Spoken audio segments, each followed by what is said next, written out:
Hello दोस्तों, नमस्कार। मैं चंदन राय आप सभी लोगों का अपने YouTube channel New Haven Classes में स्वागत करता हूं। और पिछला वीडियो पार्ट 1 पढ़ चुका है फिगर ऑफ स्पीच का, आप उसको देख सकते हैं। और आज मैं आप लोगों का स्वागत करता हूं पार्ट 2 फिगर ऑफ स्पीच में। तो पार्ट 1 में मैंने आपको बताई सिमिली और मेटाफर की डिफिनेशंस। आज आगे की डिफिनेशंस मैं आपको बताऊंगा। और बता दूं, बोर्ड एग्जाम में 4 मार्क्स के वीडियो आते हैं और बहुत महत्वपूर्ण आपके ये जो है डिफिनेशंस हैं। तो इस वीडियो को ध्यान से पढ़िएगा। इस वीडियो के माध्यम से आपको 5 जो अलंकार हैं आज बताने वाला हूं 5, उसको आप अच्छे से पढ़ सकते हैं और ये आपके लिए बहुत महत्वपूर्ण साबित होंगे। तो शुरू करते हैं आज का वीडियो।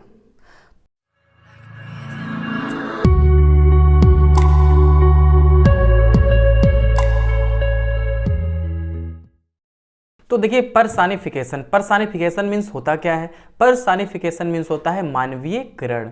तो पर्सनिफिकेशन फिगर ऑफ स्पीच में होता क्या है कि इसमें निर्जीव वस्तुओं को, भावों को, विचारों को सजीव मान के वर्णन किया जाता है। तो डिफिनेशन क्या है कि personification is a figure of speech. Personification is a figure of speech in which lifeless object and abstract ideas। ध्यान सुनिएगा, एक लाइन डिफिनेशन तो आपको मैंने पहले वीडियो में बताई थी, आप इसको आसानी से याद कर सकते हो कि personification is a figure of speech in which lifeless object and abstract ideas, lifeless object and abstract ideas निर्जीव भावों को और विचारों को और थॉट एज लिविंग बीन, सजीव के रूप में सोचा जाता है। तो personification is a figure of speech in which lifeless object and abstract ideas are thought as living being. तो एग्जाम्पल क्या है? जैसे लव इज ब्लाइंड, प्रेम अंधा होता है। तो अंधा तो कोई व्यक्ति होता है, लेकिन ये कह रहे हैं कि प्रेम अंधा होता है, प्रेम तो निर्जीव है। इसको क्या मान रहे हैं? सजीव मान रहे हैं। तो लव इज ब्लाइंड कौन सा यहाँ पर फिगर ऑफ स्पीच है? इसमें आपका पर्सनिफिकेशन फिगर ऑफ स्पीच है।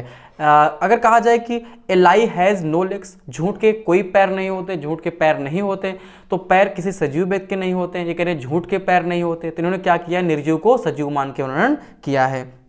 Anxiety is sitting on her face, चिंता उसके चेहरे पर बैठी हुई है। Anxiety is sitting on her face, तो बैठने का काम कोई सजीव व्यक्ति करता है और ये करे चिंता बैठी हुई है।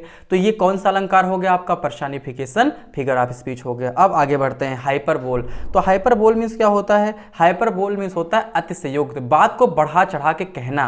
ठीक, इसकी डिफिनेशन क्या है कि hyperbole is a figure of speech in which, hyperbole is a figure of speech in which things are shown। Hyperbole एक ऐसा अलंकार होता है जिसमें वस्तुएं दिखाई जाती हैं ग्रेट और लेस, महान अथवा कम, बेटर और वर्स, अच्छी या बुरी, देन दे एक्चुअली आर, वास्तव में जितना होती हैं। अब हाइपरबोल का मतलब ही है कि बढ़ा चढ़ा के बात करना। तो hyperbole is a figure of speech in which things are shown great और लेस, बेटर और worse than they actually are, यानी कि वास्तव में जितना होती हैं उससे बढ़ा चढ़ा के उनको दिखाया जाता है। उदाहरण के लिए, the T is ice cold, चाय बर्फ के समान ठंडी है। तो यहाँ पर क्या करें? हाइपरबोल है, कह रहे हैं चाय जो है वो बर्फ के समान ठंडी है, अतिशयोक्त अलंकार है। सी वेप्ट ओशियंस ऑफ टीयर, वह जो है इतना रोई कि सागर जो है आंसुओं से भर गया। तो ये भी तो अतिशयोक्त हुई। तो कोई इतना भी नहीं रो सकता है कि जो सागर है वो केवल रोने से भर जाए, आंसुओं से भर जाए। रिवर्स ऑफ ब्लड्स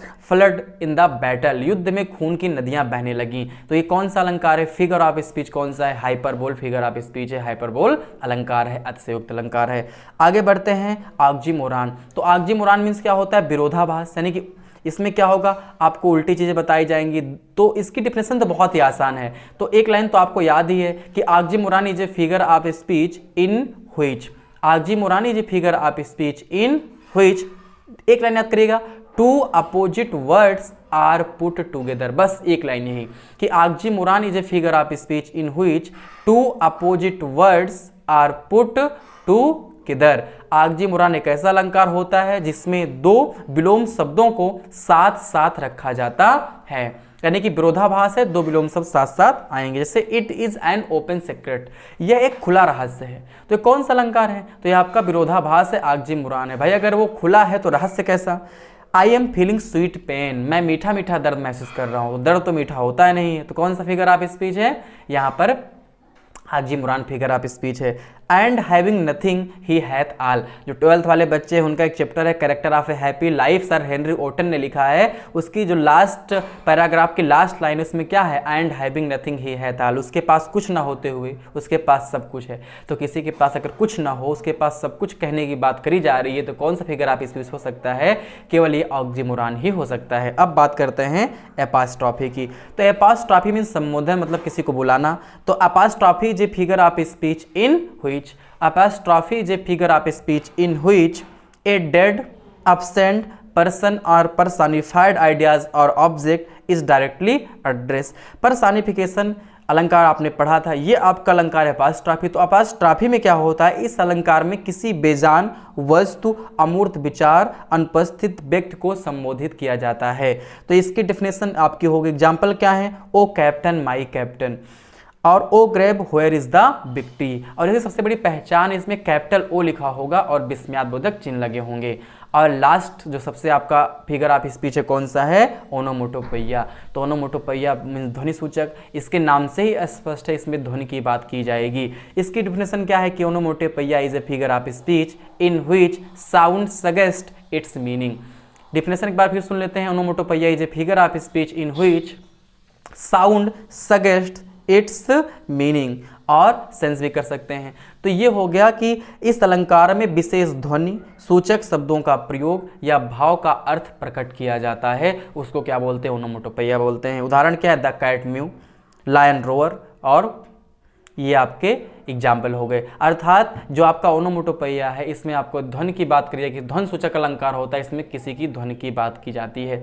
तो ये आपके हो गए 7 फिगर ऑफ स्पीच। और एक बात बता दूं आपको, जो अपॉस्ट्रॉफी, ओनोमोटोपैया, अगर आप उसको ना भी पढ़ते हैं, आप शुरू के 5 याद कर लेते हैं तो आपको 3 तो आना ही है। मान लीजिए कि आपने शुरू से 5 याद करे हैं और ये दोनों आपने नहीं याद किए लास्ट वाले, तो वहाँ पर होगा क्या कि मान लीजिए दोनों भी आ जाते हैं तो कोई एक तो ऐसा आएगा जो शुरू के टॉप 5 में का फिगर ऑफ स्पीच हो। तो मैं तो इतना ही कहूँगा कि अगर इसमें से आप लोग सिमली, मेटाफर, पर्सनिफिकेशन, ऑक्सीमोरॉन ही अच्छे से याद कर लेते हैं तो तय है कि यूपी बोर्ड में इसमें से कोई एक फिगर ऑफ स्पीच अवश्य जो है आपकी बोर्ड एग्जाम में आएगा और आपको 4 मार्क्स मिल जाएंगे। तो अगर वीडियो आपको पसंद आया हो और वीडियो आप और चाहते हैं यूपी बोर्ड से संबंधित, तो कमेंट करिएगा कमेंट बॉक्स में, वीडियो को लाइक करिए, चैनल को सब्सक्राइब करिए और वीडियो को और लोगों तक भी शेयर करिए। धन्यवाद।